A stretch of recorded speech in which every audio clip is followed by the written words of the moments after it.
navbatdagi video darsimizni boshlaymiz. O'qituvchi Nazarbek kanalida navbatdagi video dars.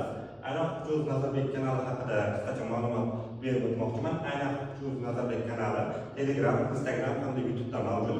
Hamda ushbu kanalning asosiy maqsadi esa ma'lumotlar, testlar hamda video darslar bilan huquqni oson o'rganish. Bizning shior hammasi men bilan oson. Xo'p, O'qituvchi Nazarbek kanalida bugungi navbatdagi video darsda yuridik shaxslar hamda yuridik shaxslarning turlari haqida gaplashmoqchimiz. Yuridik shaxs kim? Yuridik shaxs bu o'z mulkida yoki operativ boshqaruvga ega bo'lgan hamda ushbu mol-mulk mavjud bo'lgan hamda ushbu mol-mulkida javob bera oladigan, sudda da'vogar hamda javobgar bo'la oladigan shaxs tushuniladi. Hamda albatta yuridik shaxslar bular o'zini balansiga hamda smetasiga ega bo'lishi kerak. Mana shunaqa barcha huquqlarga ega bo'lgan shaxs bu yuridik shaxs deb ataladi. Hamda yuridik shaxslarni biz ikki turga ajratishimiz lozim. Bu tijorat tashkilotlari hamda tijorat tashkiloti bo'lmagan tashkilotlar. Aynan tijorat tashkilotlari qaysilar? Bular xo'jalik jamiyatlari yoki xo'jalik shirkatlari, to'liq shirkatlar, komandit shirkatlar, aksiyadorlik jamiyatlari, ma'muriy ko'rish mumkin. Aksiyadorlik jamiyatlari, mas'uliyat cheklangan jamiyatlar hamda sho'ba hamda qarama-qarshi shirkatlar. Bundan tashqari o'sha qarama-qarshi yoki qarshi xo'jalik shirkatlari yoki jamiyatlarining ishlab chiqarish kooperativlarini olishimiz mumkin. O'quvchilar, biz birinchi tashkilot haqida gaplashamiz. Bu xo'jalik shirkati hamda jamiyatlari. Xo'jalik shirkati va jamiyati nima? Xo'jalik shirkati yoki jamiyat bu o'zining ustaviga ega bo'lgan hamda yuridik shaxs maqomiga ega bo'lgan hamda o'zining ustavida belgilangan ulush va aksiyalarga ega bo'lgan tashkilot tushuniladi va aynan xo'jalik shirkatlari ikki shaklda tuzilishi mumkin. Bular to'liq shirkat hamda mas'uliyat cheklangan jamiyat. Qo'shimchasiga komandit shirkat yoki aksiyadorlik jamiyatlari ham bo'lishi mumkin. Va uning asosiy ishtirokchilari bular ikkiga bo'linadi. Masalan, bu to'liq shirkat va komandit shirkat dedik, to'liq sheriklar bo'lishi ham mumkin.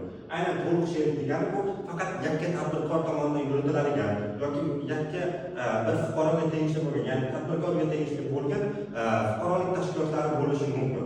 Yoki-da jamiyat ishtirokchilari yoki komandit shirkatidagi qo'shuvchilar, ya'ni hissa qo'shuvchilar deb olishimiz mumkin. Buni ikkinchi shakli, ya'ni bu fuqarolar yoki yuridik shaxslar bo'lishi mumkin. Ma'lum bir hissa qo'shganligi sababli bunaqa shaklga kelib qoladi bular. Va oxirgisi bu muassasalar. Muassasalar nima? Muassasalar bu mulkdorning roziligi bilan birorta mulkka ishtirokchi bo'lish tushuniladi. Xolos, mana shundan iborat. Faqatgina shuni unutmanglar, muassasada har doim rozilik bo'lishi zarur.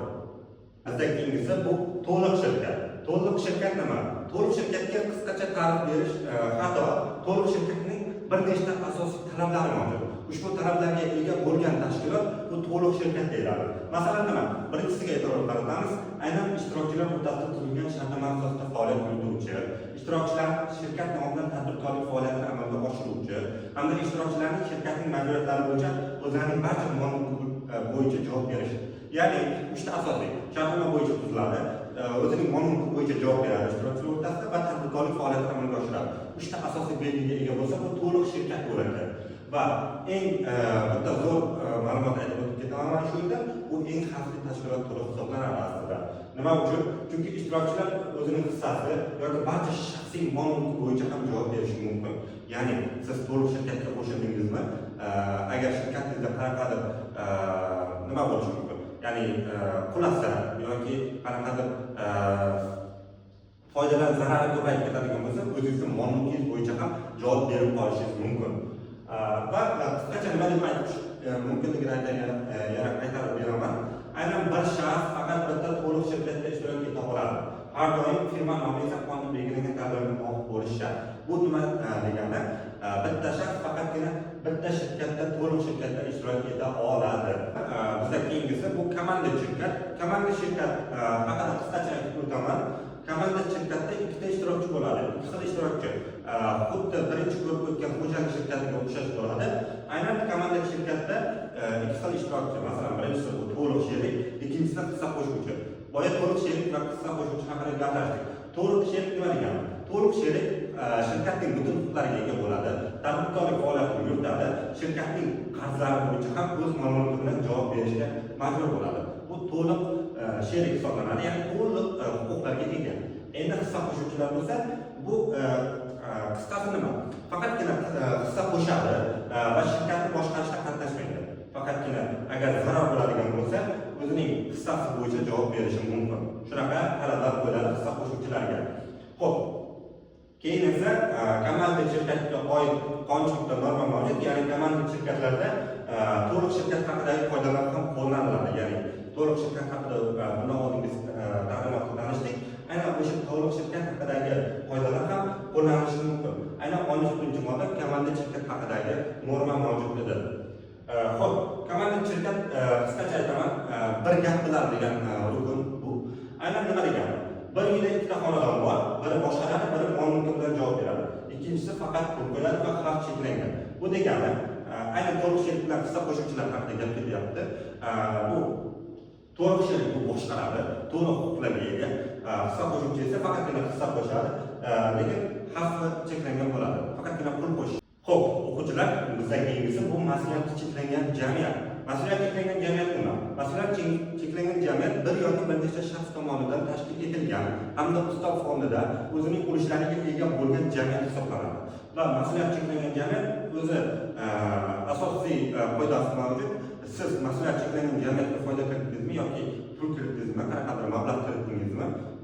O'shandan keyin agar zarar ko'tarib ketadigan bo'lsa, shaxsiy mol-mulkingiz bilan javob bermaysiz. Faqatgina o'zingiz qo'shgan hissangiz bo'yicha javob berishingiz mumkin.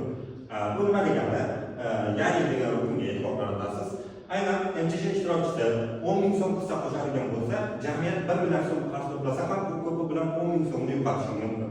Uyini, mashinasini, shaxsiy pullarini hech kim so'ramaydi. Bu asosiy norma. MTJning huquqiy holati haqida ham qisqacha aytib o'taman. Huquqiy maqomi, huquqiy layoqati, huquq normalari bo'yicha nimalar tanishishingiz mumkin? Aynan mas'uliyat cheklangan jamiyatlar to'g'risidagi qonun mavjud. Ushbu qonunda biz ushbu jamiyat bo'yicha to'liq ma'lumotni olishimiz mumkin. Bu bo'yicha mazkur qonun ham qabul qilingan. Yana bir gap bilan aytaman, yana mas'uliyat cheklangan jamiyat haqida.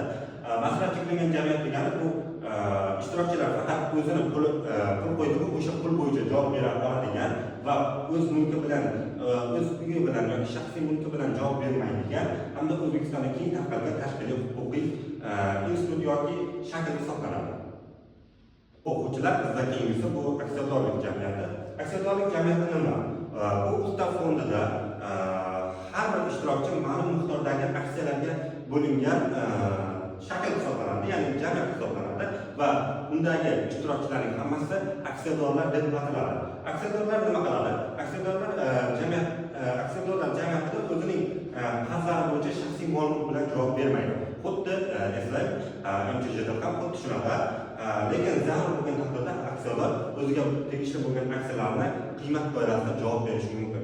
Ya'ni zarur bo'lgan holatlardagina o'zini agar aksiyadorlik jamiyati qulaydigan bo'ladigan bo'lsa, o'sha paytda yoki qanaqadir zarar yetkazadigan bo'lsa, yoki iqtisod tilida aytadigan bo'lsak, krizisga tushadigan bo'lsa, o'zini aksiyasining qiymatida javob berishi mumkin. Bu nima degani? Ya'ni aynan aksiyador 10 million so'mlik aksiyaga ega bo'lsa, jamiyat bankrot bo'lganda u ko'pi bilan o'sha 10 million so'mni yo'qotishi mumkin. Uyi, mashinasi va shaxsiy buyumlarni hech kim tegolmaydi, u bo'yicha javob bera olmaydi. Shu tushuniladi.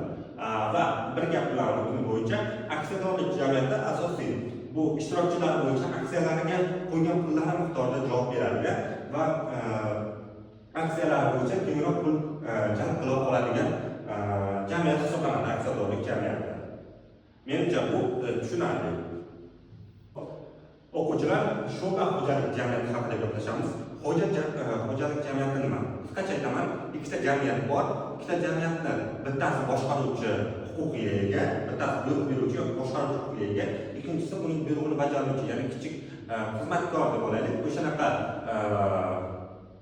ya'ni kichik bo'lgan jamiyat hisoblanadi. Aynan ikkinchi darajada turgan jamiyat bu sho'ba xo'jalik jamiyati hisoblanadi. Qisqacha aytilyapti, mana bu yerda e'tibor qaratishingiz mumkin. Asosiy jamiyat buyruq beradi, sho'ba jamiyat unga bo'ysunadi. Mana shu uning asosiy qoidasi, asosiy normasi, asosiy tushunchasi yoki ta'rifi ham bo'lishi mumkin. va sho'ba jamiyati mustaqil yuridik shaxs hisoblanishini unutmaydi. Bu degani men yuqorida aytgan bo'yicha asosiy jamiyat buyruq beradi, sho'ba bu ikkinchi o'rinda u bo'ysunar ekan degani bu mustaqil yuridik shaxs emas degani emas. U ham mustaqil yuridik shaxs hisoblanadi. Va sho'ba jamiyatning asosiy qarzlari bo'yicha javob bermaydi. Ya'ni bu nima degani? Sho'ba jamiyat asosiy jamiyatning qarzi bo'yicha ham javob bera olmaydi. Unga aralashmaydi va sho'ba jamiyat ishtirokchilari asosiy jamiyatdan aybi bilan yetkazilgan zararni qoplashni talab qilishga haqli. Ya'ni sho'ba jamiyat qanaqadir zarar ko'rdi, lekin o'sha zararning sababchisi bu asosiy jamiyat. O'shanaqa holatlarda asosiy jamiyatdan zararni talab qilishga haqli hisoblanadi. Endi xo'p, o'quvchilar, qarab xo'jalik jamiyati haqida gaplashamiz, ko'taramiz. Aynan qarab xo'jalik jamiyati nima? Bitta jamiyat bor, ikkinchi jamiyatdan 20% aksiyalarni sotib olgan. Ya'ni 20% aksiyalari yoki ulushga ega. O'sha birinchi jamiyat emas, aynan ikkinchi jamiyatdan sotib oldi-yu. O'sha ikkinchi jamiyat bu qaram xo'jalik jamiyati hisoblanadi. Ya'ni 20% ulushi yoki aksiyasini yo'qotgan jamiyat bu qaram xo'jalik jamiyati hisoblanadi. Lekin shunda ham, ya'ni 20% ni yo'qotsa ham, u ham xuddi sho'ba xo'jalik jamiyatiga o'xshab mustaqil yuridik shaxs hisoblanadi. Shuni unutmanglar. Va qaram xo'jalik jamiyati subsidiar javobgarlikni to'g'ridan to'g'ri belgilanmagan. Ya'ni qaram xo'jalik jamiyatiga nisbatan subsidiar javobgarlik belgilanmaydi. Endi subsidiar javobgarlik nima deb so'rashlaring mumkin. Subsidiar javobgarlik nima? Subsidiar javobgarlik bu asosiy javobgar shaxsning majburiyatini to'lab olmagan taqdirda qo'shimcha javobgar bo'lgan shaxsning javobgarligi. Bu degani ulushini olib qo'ygan birinchi jamiyat agar qarzini to'lolmasa yoki zararni qoplay olmasa, bu qaram xo'jalik jamiyati javobgar bo'lishi. Lekin qaram xo'jalik jamiyati aytgandek subsidiar javobgarlik to'g'ridan to'g'ri belgilanmagan. Ya'ni umumiy u bunaqa huquqqa ega emas, ya'ni buni bajarmaydi. O'quvchilar, bizga keyingisi bu ishlab chiqarish kooperativi. Ishlab chiqarish kooperativi haqida nima deyish mumkin? Ishlab chiqarish kooperativi bu qisqacha birgalikda ishlab chiqaruvchi kooperativ hisoblanadi. Ammo fuqarolar bunga a'zo bo'lishi kerak, a'zolik negizida qo'shilishi kerak, hamda a'zo bo'lgandan so'ng pay badallarini ham to'lab borish kerak.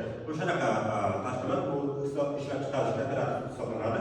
Uning asosiy tamoyili birgalikda ishlab, birgalikda daromad olish hisoblanadi. Menimcha bu juda tushunarli va oson yuridik shaxs shakli. Hamda ishlab chiqarish kooperativiga qisqacha nima deyish mumkin? Ya'ni birgalikda a'zolarning shaxsiy mehnat va pay badallari asosida ishlaydigan, a'zolar qonun ustavida belgilangan miqdorda subsidiar javobgar bo'ladigan, notijorat bo'lmagan tashkilot hisoblanadi. Ya'ni tijorat tashkiloti hisoblanadi. Menimcha bu haqida bizlarning juda oson, ya'ni a'zolik asosida